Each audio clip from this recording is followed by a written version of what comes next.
Nitish Kumar Bihar CM पद से इस्तीफा सौंप चुके हैं और अब वो फिर से एक बार बिहार के नए सीएम बनने जा रहे हैं। कल लगभग 11:30 बजे पटना के गांधी मैदान में एक बार फिर से वो 10वीं बार बिहार के मुख्यमंत्री के रूप में शपथ लेंगे। और जो उप मुख्यमंत्री के नाम पर बातें हो रही थी, मंत्री के नाम पर बातचीत हो रही थी, तो कुछ मंत्रियों के नाम हमारे पास आए हैं और उनकी लिस्ट भी हमारे हाथ में है। तो इन्हीं मंत्रियों के चेहरों पर और जो उप मुख्यमंत्री के चेहरे जो फाइनलाइज हुए हैं उन पे हमारे साथ आज बात करने के लिए हमारी सीनियर एडिटर पूजा मेहरोत्रा मैम है मौजूद। तो पूजा मैम से हम तमाम नामों पर चर्चा करेंगे जिन जिन के नाम ऐसा कहा जा रहा है कि कल नीतीश कुमार के साथ साथ ये भी मंत्री के रूप में शपथ ग्रहण लेंगे। तो मैम बताइए कि किन नामों की चर्चा है और अभी तक आज शाम के अभी तक क्या क्या बिहार से हलचल आई है। देखिए जयदीप, पहले तो बिहार के लोगों को बहुत बहुत बधाई कि उन्होंने फिर से एक बार नीतीश कुमार को चुना है और कल वो 10वीं बार मुख्यमंत्री पद की शपथ लेने जा रहे हैं। उनके साथ एक लंबी कतार एक संभावित मंत्रियों की, मैं आपसे कहूँगी संभावित मंत्रियों की लिस्ट, लेकिन कुछ नाम तो कंफर्म ही हैं जिसमें कि सम्राट चौधरी और विजय सिन्हा। ये दो नाम भाजपा ने ऐसे रखे हैं जो कल उप मुख्यमंत्री के तौर पे शपथ लेने जा रहे हैं। और मैं आपसे ये जरूर कहना चाहूँगी कि पूरे देश को झटका देने वाली भाजपा जो है ना, अमित शाह और नरेंद्र मोदी जी, वो बिहार में झटका खा रहे हैं, मुझे तो ऐसा लगता है। क्योंकि जब भी सीएम का नाम आता था तो इस बार भी बहुत कयास लगाए जा रहे थे और शायद यही वजह थी कि बार बार कहे जाने के बाद भी जब तक नाम कंफर्म नहीं हो गया बैठक दल में, जब तक पूरी मुहर नीतीश कुमार के ऊपर नहीं लग गई, तब तक वो आरिफ मोहम्मद के पास पहुंचे नहीं। क्योंकि शुरुआती खबर थी कि 2 दिन पहले नीतीश इस्तीफा सौंपने वाले थे जी, लेकिन फिर बाद में हुआ कि शपथ ग्रहण से एक दिन पहले यानी आज वो आरिफ मोहम्मद खान के तो पास आप जो नैरेटिव सेट कर रही थी, मतलब पूरी दुनिया, और बार बार कुछ इंटरव्यूज़ में भी वो बातें आई कि वो बीमार नहीं है, उम्र का असर है, लेकिन दिमाग चल रहा है और उस दिमाग का असर ही आपने देखा कि कितनी बड़ी विक्ट्री लेके वो आए हैं।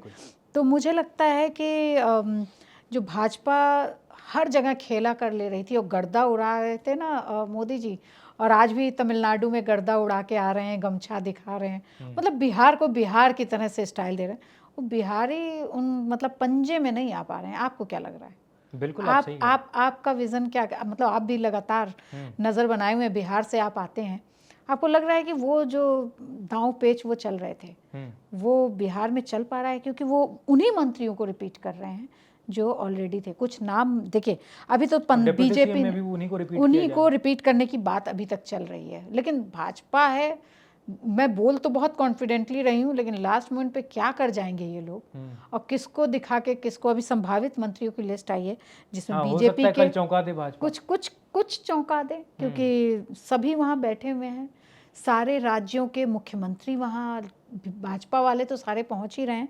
खबर आई कि रेखा गुप्ता भी पहुंच रही हैं। लेकिन मैम इस बीच सवाल ये है कि जहाँ तक चौंकाने वाली बात है जी, तो आपके पास ऑप्शंस भी रहने चाहिए जी।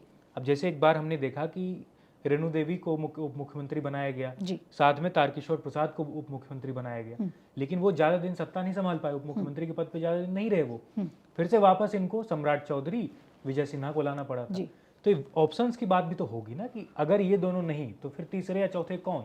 देखिए ऑप्शंस क्या है कि जिसको आप सीट दे देते हैं ना उसके पास पावर तो आई जाती है, और कुछ नाम ऐसे हैं भले ही इसमें ना हो लेकिन आप लेसी सिंह को नहीं भूल सकते। हाँ बिल्कुल, जैसे प्रेम कुमार है, प्रेम कुमार के स्पीकर बनने की बात हो रही है। और दूसरा रामकृपाल यादव का भी लिस्ट में नाम है, वो केंद्रीय मंत्री रहे हैं, मंगल पांडे हैं, है ना, संगीता कुमारी, अगर आपने थोड़ा सा नाम बढ़ा दिया, नितिन नवीन है, मतलब आप एक्सपेरिमेंट भी करना चाहते हैं। बिल्कुल, कहाँ पे चीजें फंस रही हैं ये तो वही जानते होंगे, लेकिन कुछ नाम तो इनके पास भी हैं। भले ही मैं कह दूं कि लेसी सिंह जेडीयू से हैं, और जेडीयू वालों को ये तो भाजपा तो ये भी करती रही है ना कि अगर किसी को अपने खेमे में लाना है तो इतना जाल फेंक दिया कि भाई वो अपने आप ही उनकी पार्टी ज्वाइन कर सकती है। और अभी तो शुरुआत है, अभी देखिए आगे आगे होता है क्या। बिल्कुल।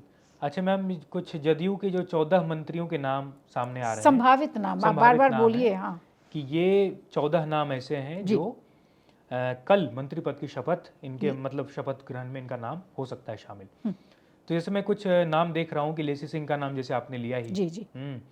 एक रत्नेश सदा का नाम है। हाँ। और रत्नेश सदा का जो सीट है सोनवर्षा, तो काफ़ी चर्चा में वो सीट रही थी इससे पहले, चुनाव से पहले। हाँ, जैसा कि न्यूज़ रूम में भी हम लोग बात कर रहे थे कि रत्नेश सदा हमेशा से ही नीतीश कुमार के काफ़ी करीबी रहे हैं और 4 बार के विधायक हैं और उनका नाम एलजेपीआर मतलब रामविलास जो चिराग पासवान की पार्टी है, वो अपने विधायक को वहाँ से लड़ाना चाह रहे थे। लेकिन रत्नेश सदा, उनकी आंखों से आंसू निकले और कहा जाता है कि महिलाओं के लिए आंसू जो है हमेशा हथियार का काम करता है, लेकिन ऐसा मतलब जैसे चीज़ें बदल रही हैं, फिर वो रत्नेश सदा का खुद नीतीश कुमार ने नाम लिखा। बिल्कुल। देखिए सीटें तो कटी ही कटी, क्योंकि एलजेपीआर को 21 सीटें दी गई थी, 19 में जीत के आए। तो ये सारी चीज़ें, और वो सीटें किसकी कटी? जेडीयू की कटी। ये भाजपा तो पिछली बार से ज़्यादा ही सीटों पे लड़ी। तो इस तरह से इन लोगों ने सारा सीट का बंटवारा किया और काफ़ी अच्छे नाम है। अशोक चौधरी देखिए अभी मौजूदा मंत्री भी हैं, है ना, और शीला मंडल, लेसी सिंह। और मुझे लगता है कि जिस तरह से जेडीयू महिलाओं को आगे ला रही है और महिलाएं जिस तरह से बढ़ चढ़ कर नीतीश कुमार को अपना नेता माने बैठी हैं, प्रशंसक हैं उनकी, कोई ऐसा मान रही है कि जो उनको सुन रहा है, शराबबंदी का मामला हो, उनको आत्मनिर्भर बनाने का मामला हो, तो मुझे लगता है कि नीतीश कुमार को आगे बढ़ के अपने यहाँ की कमान या अपने सीट वगैरह कुछ रिस्पॉन्सिबल सीट महिलाओं को देनी चाहिए। और इसमें बड़े कम नाम मुझे दिख रहे हैं। बिल्कुल। आपको लग रहा है ऐसा? आप गिन के देखिए, अगर ये संभावित लिस्ट ही है तो आप एक नाम देख रहे हैं संगीता कुमारी का, है ना, रमा निषाद का, और उसके बाद नाम आ जाता है लेसी सिंह का, शीला मंडल का। उसके बाद आपको कोई नाम, इवन उनका भी नाम नहीं है जो कभी उप मुख्यमंत्री रही थी, रेणु देवी का। उसके अलावा एक आरएलएम के स्नेहलता कुशवाहा का नाम आ रहा है। उपेंद्र कुशवाहा काफ़ी निराश भी रहे, उनको कैसे मनाया अमित शाह जी ने।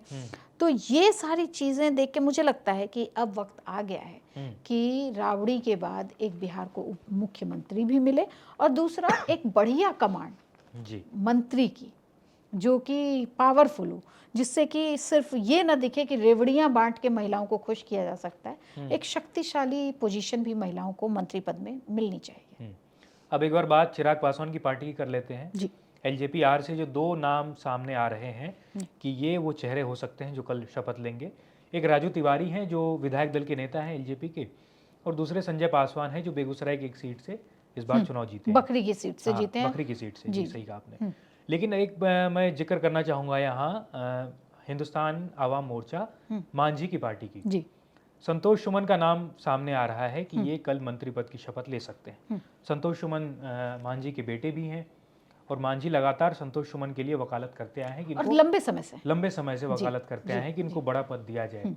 तो जो परिवारवाद का आरोप लगता है एनडीए में, तो ये तो सीधा सीधा परिवारवाद है। भाजपा घुर विरोधी रहा, नीतीश कुमार घुर विरोधी रहे परिवारवाद के। तभी देखिए अभी तक निशांत कुमार जो बार बार मांग की जा रही है, निशांत भले ही अब वापस आके अपने पापा की पैरोकारी कर रहे हैं, लेकिन एक समय था कि निशांत बिल्कुल ही कोई नहीं जानता था कि सब निशांत के लिए हमेशा ये कहते रहे कि वो कुछ गलत ही कर रहे हैं। लेकिन निशांत आए हैं सामने और मुझे लग रहा है कि धीरे धीरे उनको उत्तराधिकारी के तौर पे, क्योंकि नीतीश कुमार तो ऐसे ऐसे लोगों पे दांव लगा रहे थे जो उनके ही कंपटीटर बन गए। प्रशांत किशोर का नाम तो आप भूले ही नहीं होंगे कि किस तरह से जिस समय उनको अपने उत्तराधिकारी उन्होंने घोषित कर दिया, पार्टी की बड़ी जिम्मेदारी दे दी, उसके बाद उन्होंने उनको ना किया था। तो हम वाले जो हमारे मांझी साहब हैं, उन्होंने अपनी बहू, अपनी समधन सब तक को तो लड़वा दिया। तो मुझे लग रहा है कि इस पे जो है एनडीए को काम करने की ज़रूरत है। या तो आप परिवारवाद को बिल्कुल बोलना छोड़ दीजिए, क्योंकि लालू यादव अब सक्रिय राजनीति में नहीं है। तेजस्वी, तेज प्रताप, मीसा, रोहिणी आई, उनके परिवार का तो खूब हंगामा चल रहा है। लेकिन यहाँ तो खुलेआम सबके सब अभी मंत्री पद पे हैं। कोई केंद्रीय मंत्री है, कोई राज्यसभा में सांसद है, और उसके बाद अपने अपने परिवार को डाले दे रहे हैं। मतलब कहीं ना कहीं चाहे राज्य में डालें या अपने केंद्र में ही डाल दें। लेकिन अगर आप पलट के देखें, फिर मैं आऊँगी कांग्रेस की तरफ, जब तक इंदिरा गांधी हम्म, प्रधानमंत्री थी तब तक उनके दोनों बच्चे, हम्म, चाहे संजय गांधी रहे हों या राजीव गांधी रहे हों, पार्टी में भी नहीं थे। पार्टी के सदस्य जरूर थे लेकिन किसी बड़ी पोजीशन पे नहीं थे। बिल्कुल। Same with Rajiv Gandhi. राजीव गांधी जब तक रहे तब तक जो है, आप अगर देखें तो सोनिया गांधी कुछ भी नहीं थी, वो तो घुर विरोधी ही रही। जब कांग्रेस पार्टी टूटने लगी तब सोनिया गांधी को कमान दी गई, बिल्कुल। है ना। तो वहाँ पे जो परिवारवाद का नाम और बातें होती रहती हैं, लेकिन यहाँ पे अब आप जब देखेंगे, अशोक चौधरी जो खुद जेडीयू के मंत्री हैं, उनकी बेटी शांभवी एलजेपीआर से हैं। हम्म, हम के जो मांझी साहब हैं, उनके बेटे आप ये देख रहे हैं, संतोष, उनकी समधन और बहू को उन्होंने लड़वाया ही लड़वाया है। उपेंद्र कुशवाहा स्नेहलता और कुछ अपनी वाइफ को आगे कर रहे हैं धीरे धीरे। तो परिवारवाद के नाम पे ये सिर्फ एक मुझे धोखा नजर आता है। चलिए ठीक है मैम। तो ये कुछ 33 नामों का जिक्र हमने किया आपके सामने, तो इनके नाम संभावित हैं कि कल ये शपथ ले सकते हैं। लेकिन ऐसी खबर है कि कल 20 तारीख है और नीतीश कुमार के लिए 20 नंबर लकी भी माना जाता है। जी जी। और ऐसा इसलिए कहा भी जा रहा है कल 20 मंत्री ही उनके साथ शपथ लेंगे। जी। तो देखिए कल 11:30 बजे का वक्त है, कल क्या होता है ये तो कल क्या गांधी रातों मैदान रात कुछ बीजेपी हाँ, करवट लेती है और हो कुछ सकता है बदलती कुछ है। काया पलट कर दे बीजेपी, या नीतीश कुमार ही कुछ कर दे बीजेपी की, जहां से हमें आके क्या खबर है। लेकिन ज्यादा वक्त नहीं है, 11:30 बजे का वक्त है। उससे पहले जो है कुछ भी हलचल होता है तो हम आपको लगातार सारी अपडेट देंगे। लेकिन मैं आपको ये बता दूं हाँ। कि गांधी मैदान हम्म, मुझे लगता है नीतीश कुमार के लिए तो बहुत ही हिस्टोरिक प्लेस रहा हो, क्योंकि जेपी आंदोलन की बात वहीं से करें, उन्होंने अपनी कर्मभूमि की जो है स्टार्ट किया है और ना। फिर कल शपथ भी लेंगे 10वीं बार और बिहार के 10वीं CM के बार रूप में। शपथ लेने जा रहे हैं, तो ये बड़ी चीज होगी। बड़ी चीज और जितने नैरेटिव सेट किए गए थे, बीमार होने का, भुलक्कड़ होने का, कई तरह के वीडियोस वायरल किए गए महिलाओं को लेके, सबको उन्होंने तोड़ दिया इस चुनाव में। उन्होंने जो तोड़ा, मतलब साइलेंट होके बैठे रहे, बिल्कुल। मुस्कुराहट चेहरे पे बनी रही। तो बेगूसराय का अगर जदीप वो मोमेंट अगर आपको याद हो कि नीतीश कुमार बैठे हुए थे डायस पे और महिलाएं तारीफ कर रही थी, शिक्षिकाएं तारीफ कर रही थी कि आपने कैसे हमें आत्मनिर्भर बनाया, उनकी मतलब वहाँ गाँव की बातें कर रहे थे। नीतीश कुमार उतरते हैं और उनसे आशीर्वाद लेते हैं, और ये सब गेम चेंजर बनता चला गया। और नीतीश कुमार को महिलाओं ने आज देखिए तख्ता पे उन्हें फिर से तख्तनशी कर दिया है। बिल्कुल। और मुझे लगता है कि नीतीश कुमार को एक बार फिर से महिलाओं के लिए ये सोचना चाहिए और बड़ी सीट उनको देनी चाहिए। बिल्कुल बिल्कुल देनी चाहिए। और जो कुछ नाम आ रहे हैं उसमें नीतीश ही सबसे आगे भी चल रहे हैं महिलाओं के नाम पर। जी। तो देखिए कल क्या होता है, 11:30 बजे का वक्त है। हम फिर से यहाँ हाजिर होंगे कल 10 बजे सुबह में, और जो भी अपडेट है, जो भी मंत्री जो भी शपथ लेंगे कल, जो भी डिप्टी CM शपथ लेंगे, सारी अपडेट हम आपको देंगे India.com पर। आप बने रहिए India.com के साथ। धन्यवाद।